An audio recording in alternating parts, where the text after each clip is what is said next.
Good morning, everyone. My name is Charlene Huttinger. I'm so glad you've joined us today for our Tarrant County Economic Development and PACE webinar. Please add questions to the Q&A as we go along, and we will address them at the end. We're delighted that you're here. My name is Charlene Huttinger. I'm the president of the Texas PACE Authority, and we are thrilled to have you join us today to learn about this wonderful economic development tool called PACE, Property Assessed Clean Energy. But we also want to spend some time focusing on some of the terrific economic development activity that's happening in Tarrant County. And then we can visit about how you can coordinate the use of the county's PACE program along with all these other opportunities that are happening in the county. I came from a Washington, D.C. background. I worked on Capitol Hill for 9.5 years in various committees, and ultimately in Bob Michael, the House Republican Leader's Office. I went from there to ABC, the television network, ESPN, and other publishing interests. Finally ended up in Austin, where I raised my children, and then in 2012 began working with Keeping Pace in Texas to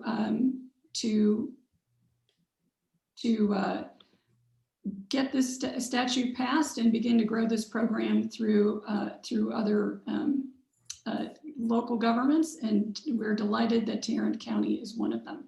So with that, let's get started here. Here we go. All right. So many of you are here today because you have offices that need upgrades, and it's very difficult to make the case to investors, property owners, why they should take money out of their core business and invest it in buildings they already own. So when you put together your case for improving the energy efficiency, water conservation, maybe even creating power on site, often we focus just on lowering operating costs, and that's a great place to start. But your case to use PACE and to increase your property value should include identifying both the financial and non-financial benefits of making your buildings more efficient. You should be using standard metrics to communicate costs and savings. Take advantage of the standard formatting reports that are out there. There's a lot of tools that you can use. You shouldn't have to reinvent the wheel when you're putting your business case together. But you're creating value by increasing net operating income. And when you look at the internal rate of return that these investments make for your company and your property owner, that's even more significant. And then when you look at the impact of the asset value and the tremendous increase in asset value from doing these benefits, you're going to make a wonderful case. But you've still got one hurdle left, and that's how are we going to pay for it? And that's where PACE comes in. It's transforming the way that developers, property owners look at projects that have been seen as painful and turning them into great investments in the short and long term. And that's what we're here to talk about today. And when a building operator, owner invests in their property, that means that equipment is manufactured, it's delivered.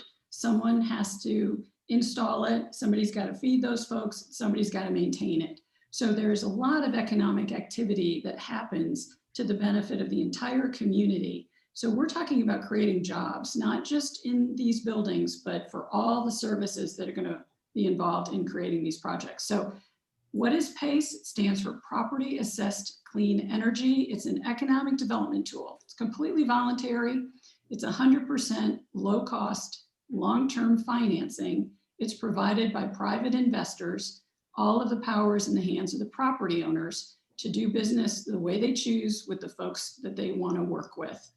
You can use PACE for anything that makes these properties more energy efficient, water efficient, creates power on site, distributed generation, solar's the obvious example, but there are others, and reduces demand. We're also seeing PACE being used for resiliency. A lot of things that are energy efficient and water efficient also make these properties stronger and able to operate even if they lose power from the grid. Okay, who can use PACE? Commercial property, which includes nonprofits, industrial property, and multifamily. So think apartments with at least 5 units.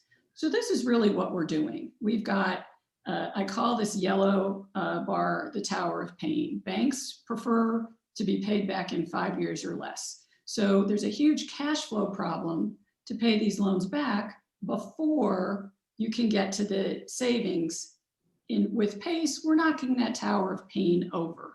So you immediately get access to the savings, and you can use those savings to make your repayments. And the whole idea is to eliminate this huge cash flow problem that has caused deferred maintenance around the country, because it's just very difficult to justify making these investments in buildings, but not anymore in Tarrant County with PACE.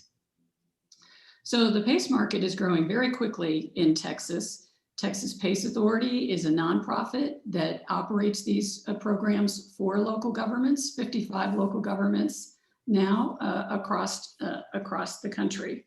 And the investment continues to grow. These projects all pay for themselves. So in Texas, this is the investment. Texas PACE Authority. The first program was created in 2015, and the first projects closed in 2016. And you can see significant growth. Even last year in 2019, with COVID, there was still $32 million in new investment in Texas. And the other really interesting thing, and I'm sorry, these slides the writing is so small, the property types. What can use PACE? Commercial, industrial. We've got storefronts, hotels, hospitality, nonprofits, business, office buildings, et cetera. There's lots of different types of property taking advantage of this program. So with that very brief intro, I'm going to introduce Lisa McMillan. Lisa is the Economic Development Coordinator for Tarrant County. She works in partnership with developers, chambers, municipalities, and other taxing entities to encourage and incentivize business locations, job growth, and capital investment in Tarrant County.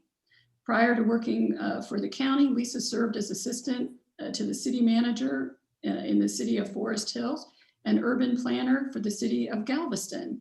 She holds a BBA in finance and a master's of science and land development, both from Texas A&M, where she's a huge, she's an Aggie through and through. Lisa, welcome. Thank you, Charlene, and thank you everyone that's here today to learn more about the PACE program in Tarrant County. As Charlene says, I've been working with her for several years now on this PACE program because we really felt this was a benefit to our county. I put this slide in here just so everybody realizes that there are 41 municipalities in Tarrant County. And I think we're the only county that has this many municipalities within its region.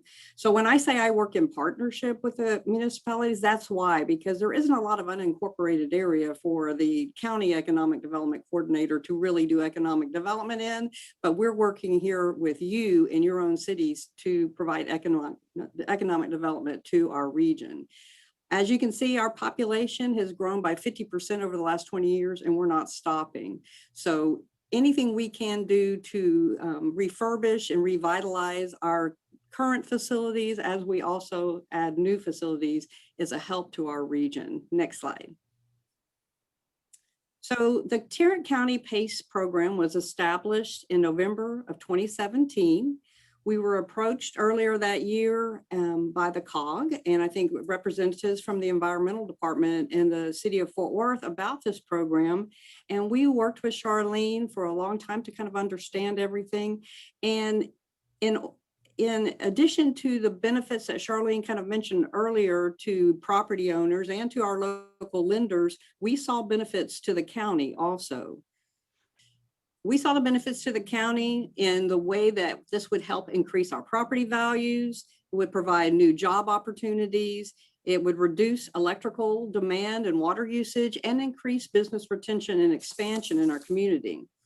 So we as the county decided that we would go ahead and initiate the PACE program, and all cities under us then would benefit from having this in place and could use it within your own cities. It was easier to be done by the county in consortium with the cities instead of having each city establish a PACE program on their own. We chose PACE, Texas PACE Authority, as our single administrator, mainly because they were the ones that worked with the legislature to actually get this benefit in place and the statute written on this. They're a nonprofit administrator. They provide education and training to all the contractors and vendors.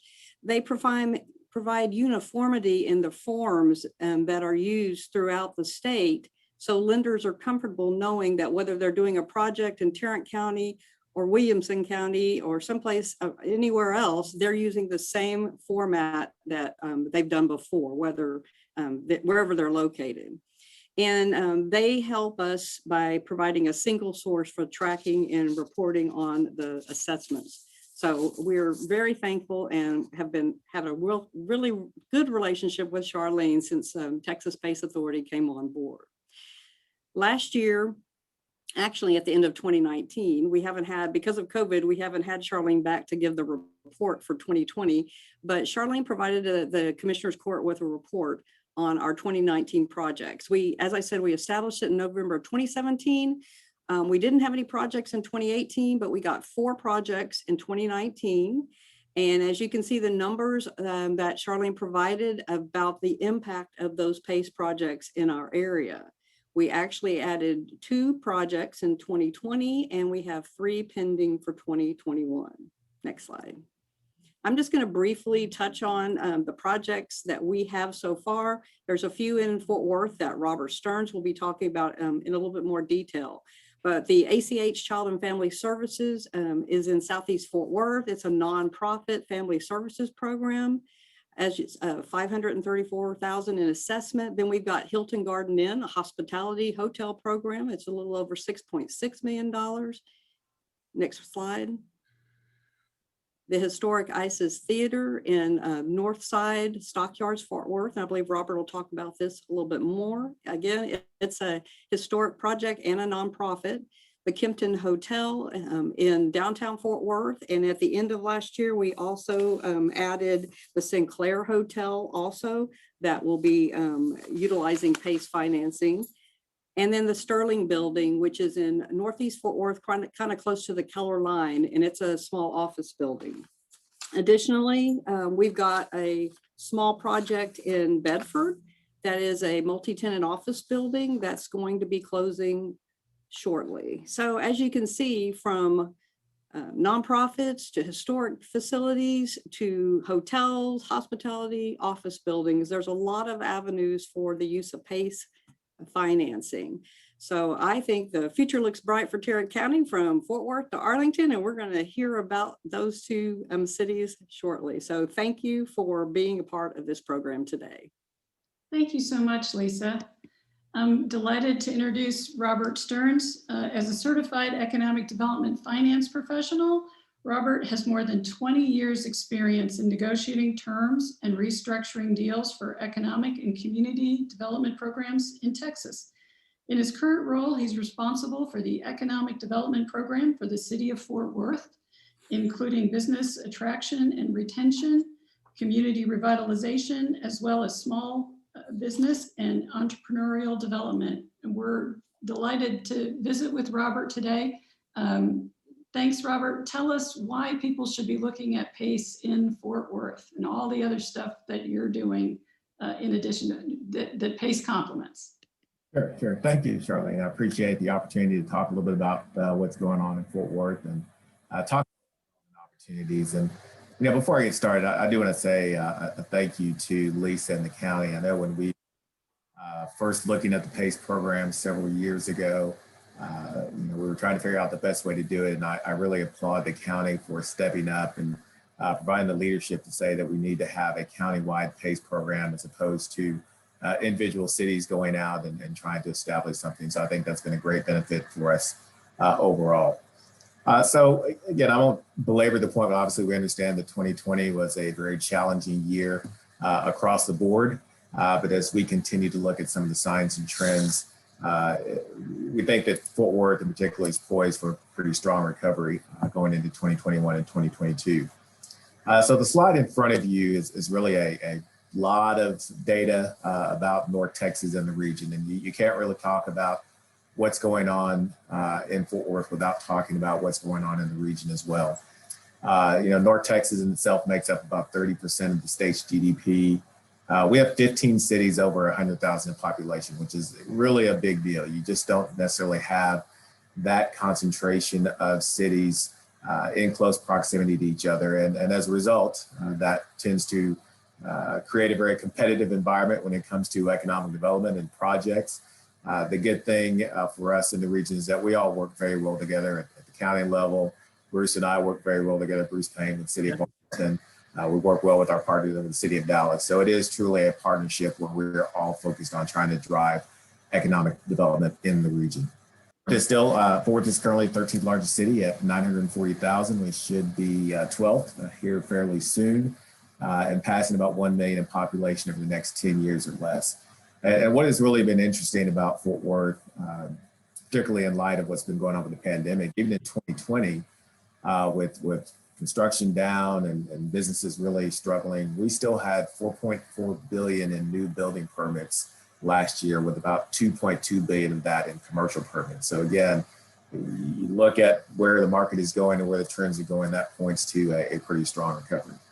So next slide. So this is just a brief recap of the last 5 years. So these are economic development projects, announced projects that we've done within the city for the last 5 years. About 24 announced projects representing almost 12,500 jobs announced and almost $1.8 billion in new investments. Now we'll note that these are only projects that we incentivize through tax abatements or Chapter 380 agreements. It's not including all of our TIF projects. It's not including some of our revitalization projects. So again, the environment in Fort Worth has been very robust. I think there's a few reasons for that success. Go to the next slide.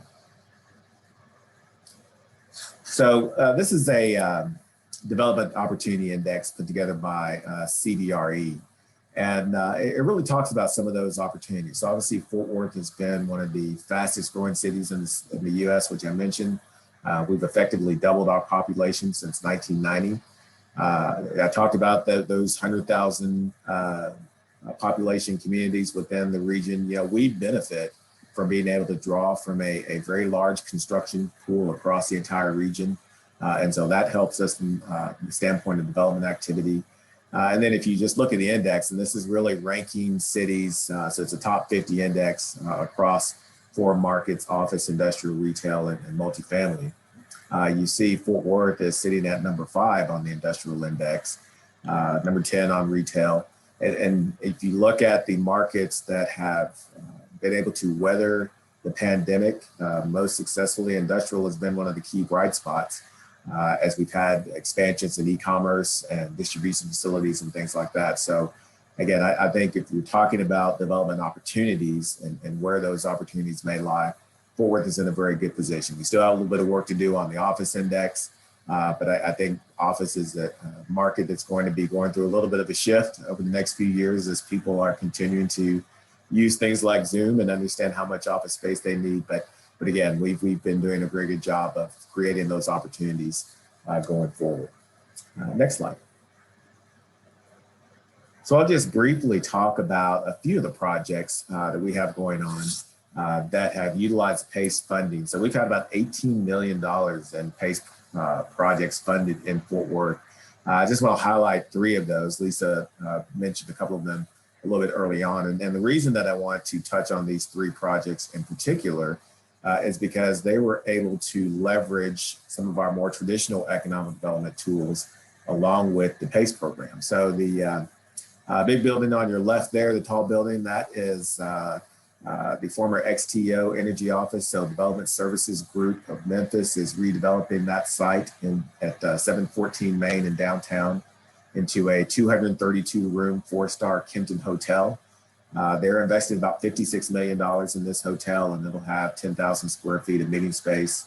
3,100 square foot restaurant, and a penthouse bar of about 3,100 square feet.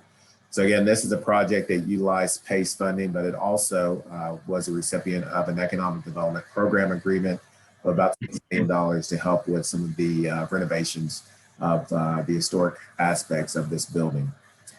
The larger building to the top right of the slide is the Sinclair Hotel. So that's another hotel development within downtown Fort Worth. The Sinclair actually finished up right when the pandemic started. And so they made the decision to close for a few months to weather that storm, but they recently reopened. Sinclair includes 164 rooms and 16 stories, lobby, restaurant, street level, we got a rooftop bar and then a basement bar, not a street level bar, but a basement bar and restaurant called the Wicked Butcher. They had about $8.1 million in PACE financing. And this is a project that leveraged tax increment financing funds of about $5 million. And so again, they continue to leverage all the various tools from an economic development standpoint to bring these projects forward. And then the new ISIS Theater, this is an $8 million renovation that's happening in our stockyards. The original, this theater has a long history in Fort Worth. So the theater actually opened in May of 1914. It burned down in 1935 and then was rebuilt the following year. And I have fond memories of this place. I actually used to go to this theater when I was a little kid. It closed down, I think in like the mid 80s. So it's been vacant for some time, and we're glad to see that the development group has come back to renovate it. When it's finished, it's going to serve as a cinema, so it will kind of maintain its historic aspects, and then it will be a live performance venue as well. So this renovation received a investment of $500,000 from the TIF to do some final finish out and finalize the improvements. So again, if you look at the impact of PACE overall in Fort Worth and some of these high profile projects in downtown, and then some really what I would call catalytic types of redevelopments in the north side, I think you see the overall benefit of being able to use PACE along with our traditional economic development tools to make a big impact on projects. And so we're excited about the program and look forward to many more opportunities in the future. Thanks so much, Robert. Now it's my pleasure to introduce Bruce Payne. Bruce has been with the City of Arlington for over 16 years and has been the city's Economic Development Director since 2010.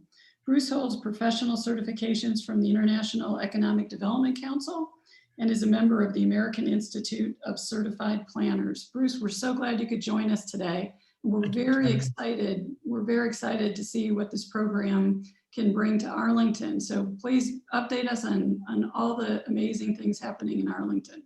Yeah, and let me stipulate, I followed Robert Stearns. He's the one that actually reestablished the economic development program back with the city of Arlington. And I think was there for a little over 3 years before he went back to Fort Worth. And I was handed a program that was already up and running and had been able to go from there. So I've enjoyed comparing notes with Robert and trying to keep him updated on things that are going on in Arlington.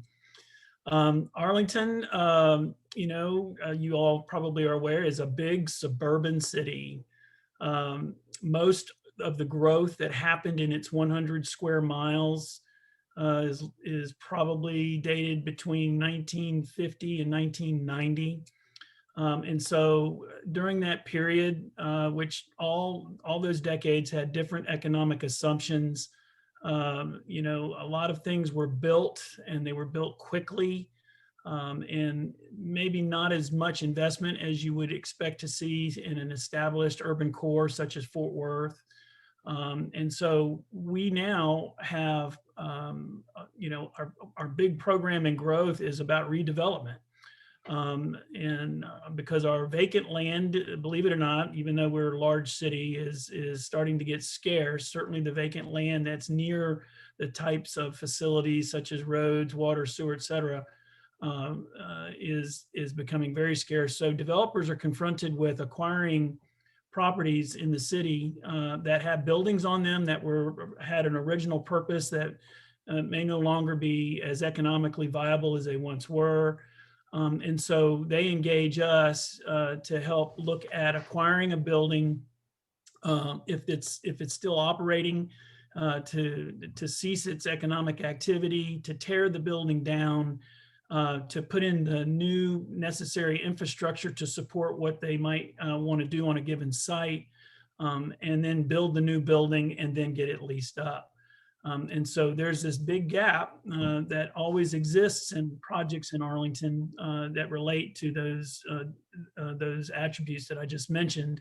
And our office is usually engaged in with the different developers that come to Arlington to overcome those sorts of obstacles with the tools that we have to work with, which are traditional tools such as tax abatements or Chapter 380 grant agreements.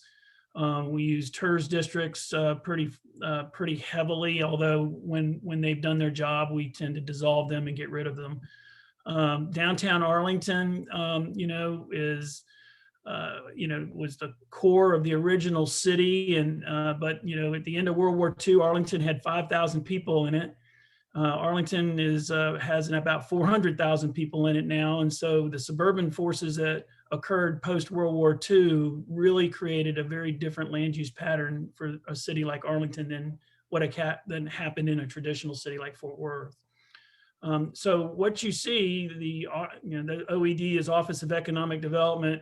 These are some of the most of the major projects that we've been involved with in the last 10 years or so, that have required city participation in one form or another to help overcome those cost obstacles that we normally encounter.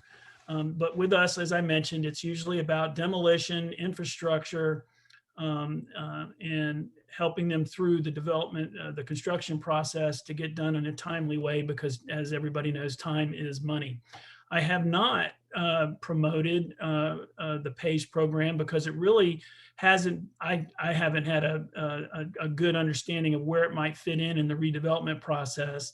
But I am aware now that I think it could help in a great deal, because, all of the new construction that happens in Arlington, they have to build to, current building code standards. We've adopted the 2015 energy code. We will be adopting the updated energy code in 2021. So that means it's additional cost for energy saving components of a building that, we can promote and offer, information about the PACE program that would reduce the costs. Can you go to the next slide, please?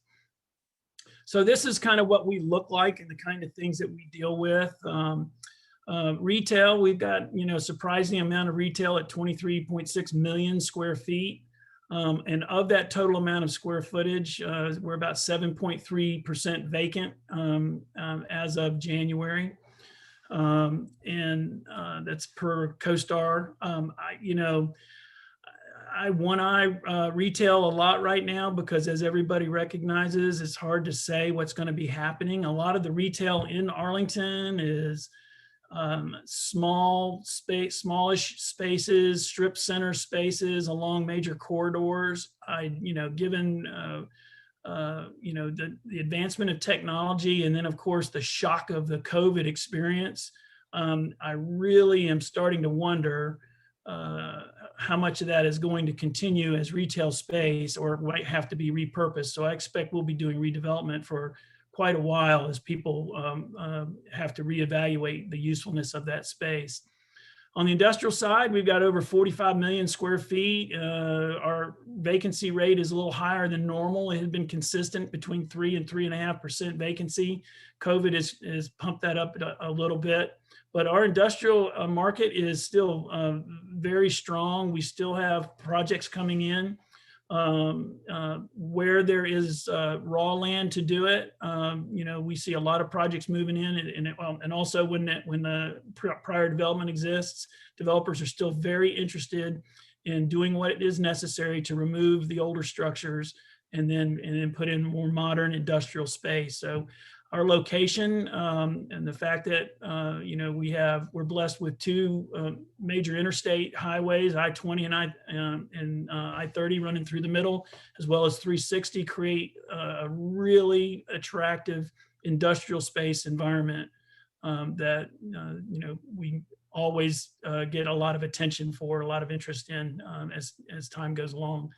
Office has never been a big component in Arlington. We're at about 11.7 million square feet of Class A, or what we would call Class A.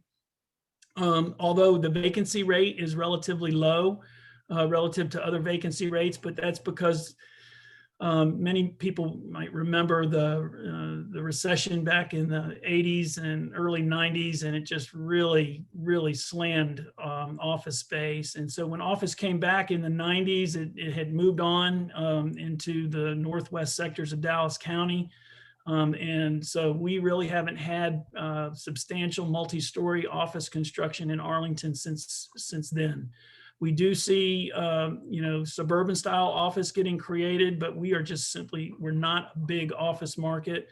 That's been to the chagrin of our city council, and they really want to try to push that. But again, just like with retail, I'm not really sure what happens to office, especially the high-rise expensive space that you tend to see in well-developed cities, given the experience that everybody's having to deal with COVID. So, we're open to it. We're trying to attract more office development, but I'm really interested to see what happens to the market in the next couple of years.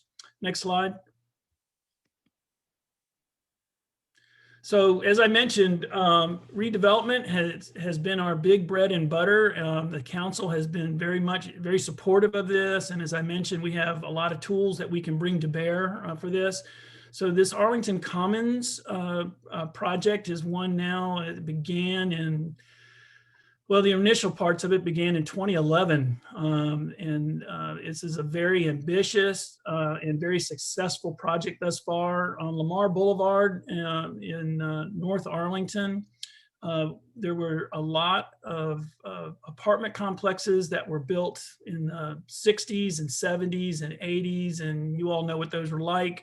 They were built, essentially for baby boomers coming out of their homes and wanting to, live the single life, and the market was good. And a lot of those complexes were put up quickly and, not as robust a kind of a development as we would want to see today. And so 30, 40 years later, a lot of those complexes have gone downhill and fallen into disrepair. And this is a great example of that. So the developer approached us about acquiring 4 complexes along Lamar and vacating those complexes, relocating the residents that were there, and coming back in with a 5-building multifamily development that would take Arlington's, would punch out Arlington's lease rate for apartments up to as high as $2 per square foot, which only existed in Dallas at the time. And there was a lot of skepticism about whether or not that was possible. So the 4 complexes were on our tax rolls for about a total value of $12 million. And so the developer was able to acquire 3 of those 4 complexes, was able to work with the tenants. He literally relocated these folks because we were very clear with them that we can't get involved with that because the money just goes through the roof if the government gets involved with it. So he literally relocated them. It wasn't that people weren't unwilling to move because the buildings, that were being targeted were in poor condition. It was just some of them could not obtain leases elsewhere, et cetera. So he made sure they had leases. Long story short, every single resident of the 3 complexes thus far was relocated. There wasn't a single complaint. There wasn't a single negative report in the newspaper. And the first building, which is named the Roosevelt, he's keeping with the presidential theme that exists in this vicinity. The first building came in at a value of over $60 million, and he will be building 4 more of these. He's on the second one now. The first building is, I think, 95% leased, and it's just under $2 a foot. So it's been a huge success in the redevelopment side of things. And the economic development issue here, other than property value increases and reinventing a neighborhood such as this, is we need multifamily housing that attracts workforce, where people want to, young people want to live here because of the housing and the other amenities in the city. And so this was a standout project that allowed us to go that path. And so, yeah, if you're ever on Lamar, you can go check this out. Second building, as I said, is under construction. There will be a total of 5 of these when it's all done. We had to layer up tax abatement. The county got involved with this. I thank them very much for that. Chapter 380 agreements, we put money into infrastructure directly to help make this happen.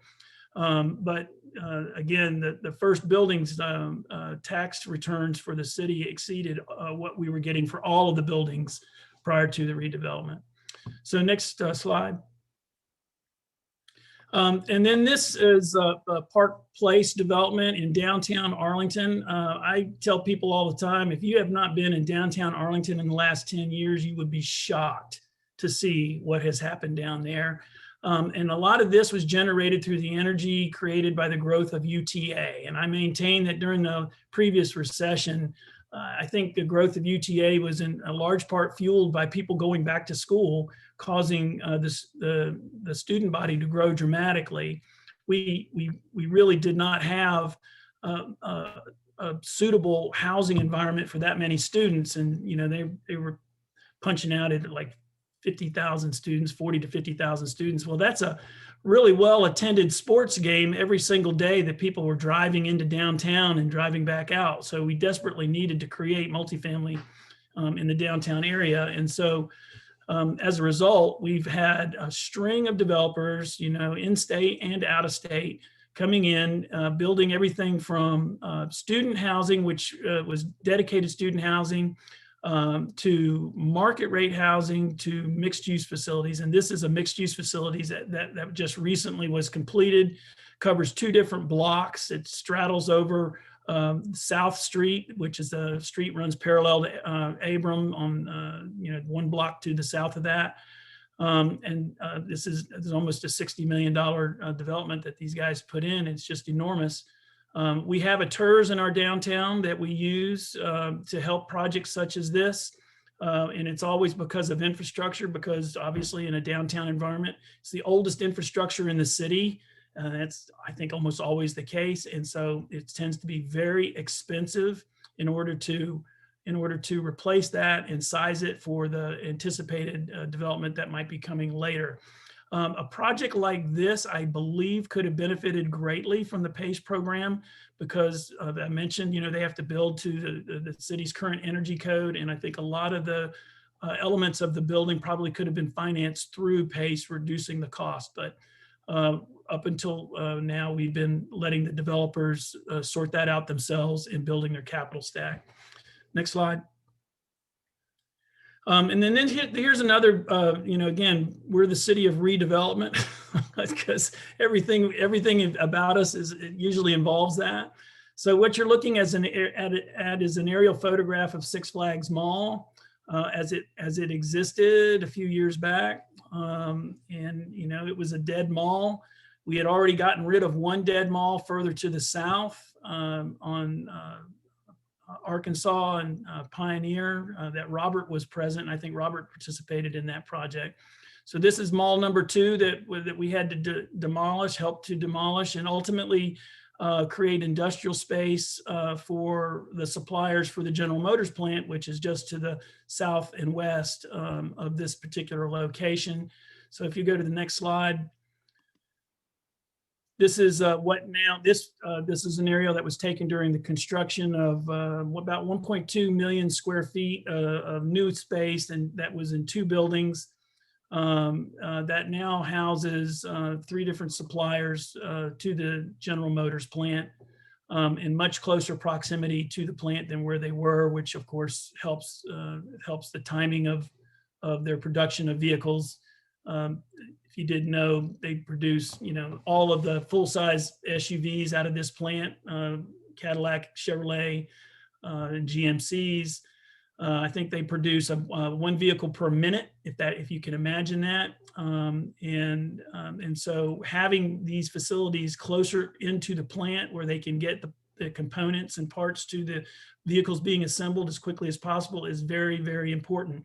I'll just mention to you, and you may have noted this in the various news releases, where you see Tesla locating a facility down near Austin, and they buy 2,000 acres. Or even the Toyota truck plant in San Antonio, that's on 1,000 acres. If you're going to do an automobile assembly plant today, it's 1,000 or more acres to do, just because they not only need to have the assembly building close, but they want all of the suppliers very close in to save in costs. Well, the GM assembly plant is on 250 acres that was established back in 1954. So it's a tight spot. We were in danger of possibly losing them because they were looking at gaining space. But this acquisition, GM just actually recently bought this from the developer who bought them, who ultimately demolished them all and built the space.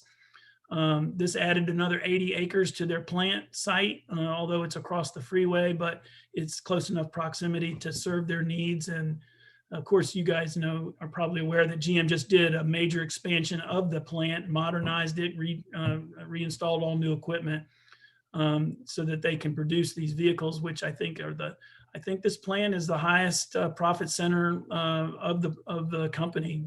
Certainly it is in North America, but I think it is as far as the entire company goes. Next slide. And this again is another big redevelopment story. Some of you may be aware of the old Johnson & Johnson building that used to be on the northwest corner of Highway 360 and I-20. That's what this site is. And it had a number of things, big drainage pond and other elements associated with it. There were some access issues that and then of course the price of the property was, Johnson & Johnson had left some time ago, and they were not going to come back. And obviously we were not attracting office type of development. So, but the I-20 corridor is a very hot corridor for industrial space. And so ultimately the site was acquired and the Johnson & Johnson building was torn down. The drainage was reconfigured. And these buildings that you see here have all been been constructed and added about 1.5 million or more square feet, maybe closer to 2 million square feet of space on this corner, and it is 100% occupied. But again, back to what PACE could have done is help them, structure the cost related to energy conservation or provision of things things that save them on their energy bill. Probably could have been folded into this, reducing the cost of the development. And I would have wanted to make them aware of that. I'm not sure that the average developer is as familiar with the program as they should be. So I intend to try to make this as known an asset or option as possible. Next slide. So I'm done, I guess. But I'm open to any questions that you might have about things that are going on in Arlington. I didn't feature the entertainment district because I could talk for a long time about all of that. But again, everything from hotels to new museums to new attractions are going on in the entertainment district right now. And, it's been slowed a little bit by the COVID virus, but we're still moving it along, and we expect it'll be coming up, start moving forward on construction very soon. So I'll leave it at that. Wonderful presentation about all those opportunities. We really appreciate it. So I'm going to take the next few minutes to focus on some of the details about PACE, but these slides will be sent to everybody afterwards. And so I'm going to zoom through them very quickly. No pun intended. All right, so this is a voluntary assessment lien. It has the same priority as other special assessments as taxes. So, pardon me, because this is a lien that Tarrant County places on the property at the request of the property owner, they're not accelerated upon delinquency. The PACE assessment is based on several underwriting factors. The savings must exceed the cost over the life of the assessment. The total of the financing should not exceed 25% of the as complete valuation of the property. And then finally, if there is a mortgage on the property, you need to get the senior lender's written consent. And there are good reasons why lenders will consent to these loans. Okay, so PACE loans, all of the financing is provided from the private sector. There are many equity lenders out there who want to make these loans. 2 PACE assessments in Texas have been financed by local banks. So we are hoping for a robust increase in the amount of competition among the lenders. And the property owners are beginning to bid these projects. So most of the assessments last 20 to 25 years. The statute allows the assessments to be as long as the useful life of the improvements being installed, because we want those improvements to pay for these projects. Because assessments on property are due and owing to Tarrant County, they're operating costs. So you move these finances to operating expenses, which in a triple net lease are paid by the tenants. You cannot use PACE on new construction unless the lot was previously developed. And as you heard today, much of cities like Arlington and Fort Worth, much of Tarrant County is already developed and in need of redevelopment. PACE assessments can be put on property when the owners intend to save energy or water. And so we are working with property owners across the state to work on how that can be established before construction. So why do developers and owners use PACE? You can finance over the life of the improvement, stretching the payments out to eliminate the cash flow problem. The energy efficiency and water efficiency reduce operating expenses. And as you'll note from the capital stack on the left, PACE financing is significantly less expensive than mezzanine financing. And so we're finding that the avoided cost of capital, in addition to the annual energy and savings for operational costs, is significant. And so the underwriting is not based on the company itself, but on the savings that are attached to the land as a result of these PACE projects. So why do mortgage lenders agree to a senior lien? The first obvious thing, if you look at the cash flow chart on the left, PACE projects, which are the blue line, are generally cash flow positive from day one. And so you don't have that huge self-funded option that takes years before you reach a return on your investment. When you add the interest rates to traditional 5-year conventional financing, it pushes the return on investment out even farther. And this is why we have deferred maintenance.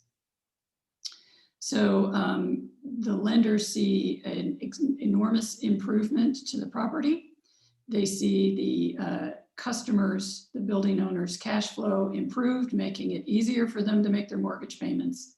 And then most importantly, because these assessments stay with the land, the only thing that is actually eligible for collection in front of the mortgage is a past due payment, not the entire amount. We see property owners using PACE, even if they're going to flip a property, because the remaining assessments at the time of sale are not paid off at sale, they transfer to the new owner. So wanted to just highlight the improvements that are being experienced in Tarrant County. Not only is there a significant new investment in dollars, but clean energy jobs are created. When an empty building is brought back to life, permanent jobs are created, and they're not accounted for here. So they're in addition to these numbers. But you're in a non-attainment area and there's CO2 that never gets into the air. This is $10 billion in 10 billion gallons of water saved annually. These are annual numbers in terms of reduction of demand from the grid, reduction in natural gas, reduction in gallons used. So from a city's perspective, there's $10 billion or 10 billion gallons of water that are not going through the wastewater treatment systems. So let's look at the alternative capital sources in PACE. We're seeing PACE projects being used with federal and state historic tax credits, low-income housing tax credits, new market tax credits, opportunity zones, EB-5 funding, and then all of the wonderful incentives that the local governments in Tarrant County are making available. This is a cotton gin. This one's in Dallas, but I wanted you to see the complexity of these capital stacks and how PACE fits in. So this was our first opportunity zone project where we know a couple others are being developed.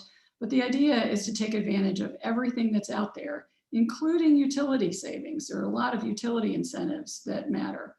And while we're seeing some of these more sophisticated projects, we're also seeing simpler, smaller office buildings. Single-owned tenant office buildings are easy customers for PACE. And we love being able to serve all sectors of the economy.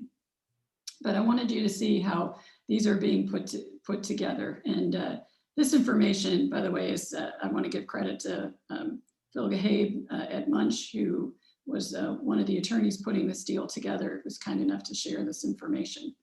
So you've heard about the XTO, beautiful historic building in downtown, lots of history here. And so it's very meaningful to be a part of bringing these buildings back to life. And again, want to share with you the capital stack that was used to put this building together, and also show you these annual energy and water savings. These are not one-time savings. These contribute greatly to operating income. All right, in the most recent project in Fort Worth is the Sinclair Hotel.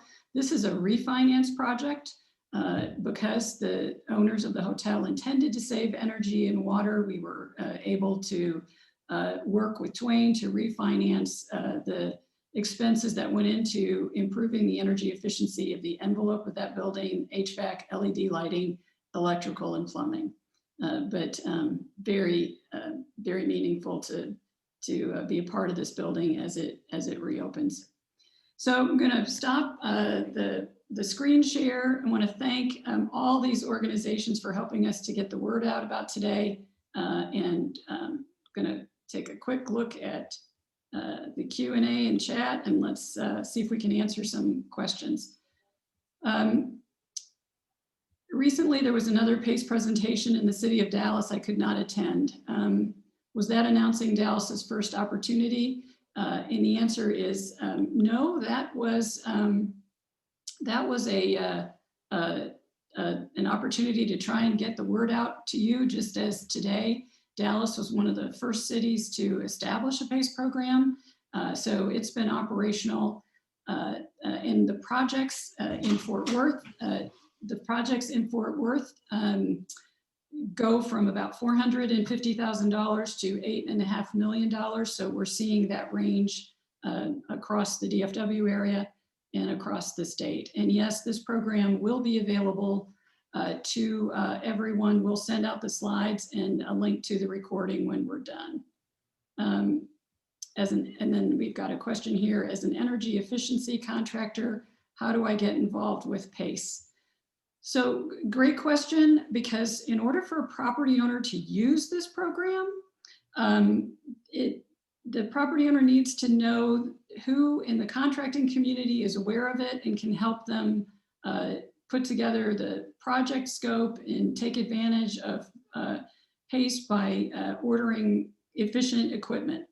So we do training workshops across the state. COVID has made it hard for us to get out and do anything in person.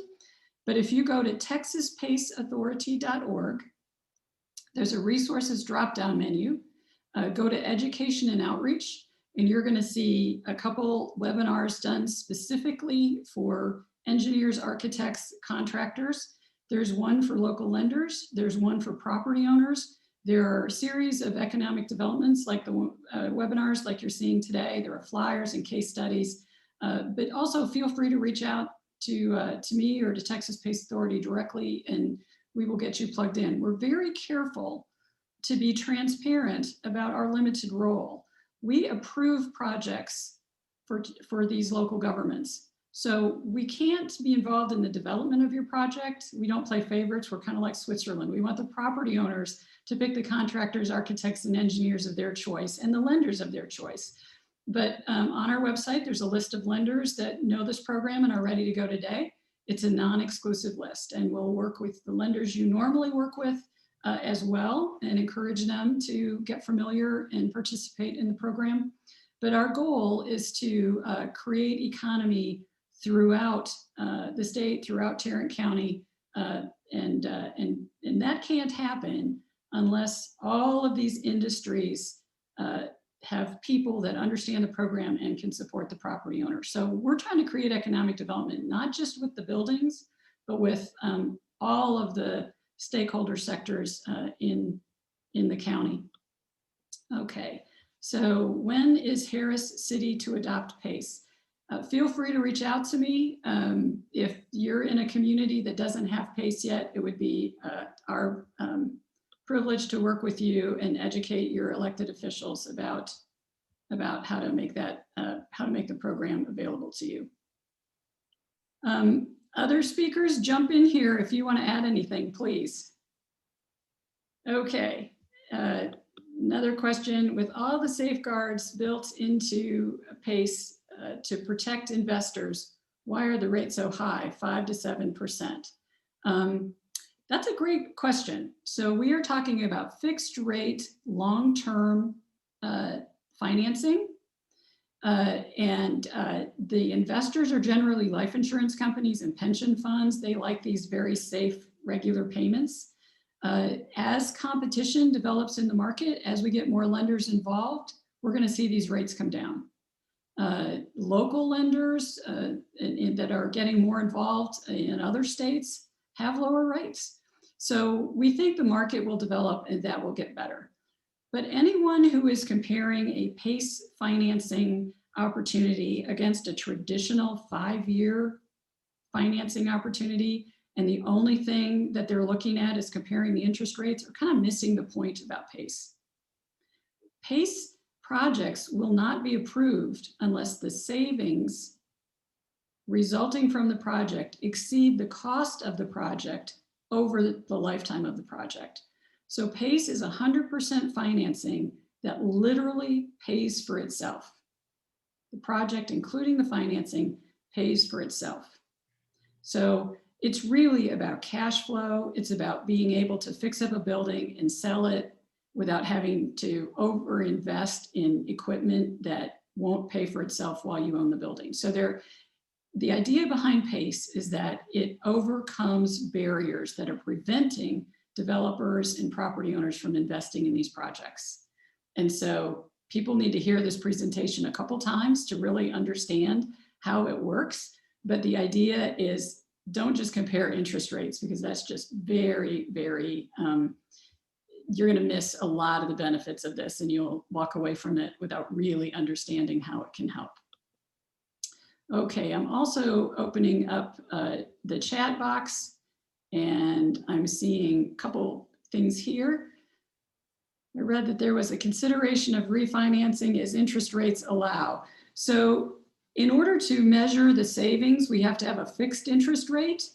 There's nothing to prevent people from refinancing a PACE project if they can find a lender willing to do that. That would be an amendment to the assessment. That's possible, but we can't do rates that aren't set from beginning to end, because we have to be able to measure the savings. One other thing that I haven't mentioned is that Governor Perry, who signed this law in 2013, wanted to make sure that property owners and lenders would enjoy the savings that were projected.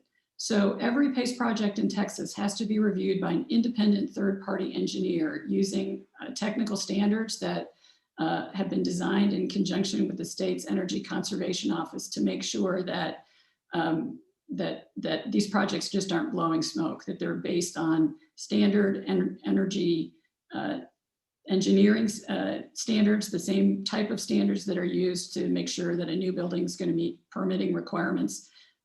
There's solid savings evaluations that we look at. All right. I believe I've answered all the questions in the chat box. Does anybody have anything to, any of our panelists want to add anything before we adjourn? Charlene, I just want to thank you for bringing all this information to our Tarrant County business owners and governmental leaders. We appreciate all you're doing to educate about the PACE program in Tarrant County. Well, thank you, Lisa. And Robert and Bruce, we're so glad that you could join us today and share what's going on in Tarrant County. There's just so much good happening, and we're very honored to be a part of it. We hope to be a bigger part of it. And so we seek opportunities to visit with business groups and other groups to learn more. So if you liked what you heard today and you'd like your colleagues to learn more about it, and you don't mind doing one more Zoom call, reach out to us. We also heard a lot today about industrial activity happening in Tarrant County.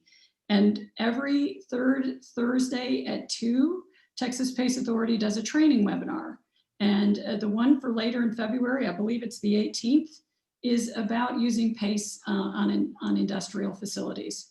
So if this is a sector that you're involved in, we hope you'll join us for that webinar as well. And with that, I thank everyone for joining us today. I hope you'll follow up with all of us on the panel and let us know how we can help you take advantage of this program and all the other great things that are going on in Tarrant County. Thanks, everybody. Thank you, Charlene. Thank you. Bye. Bye.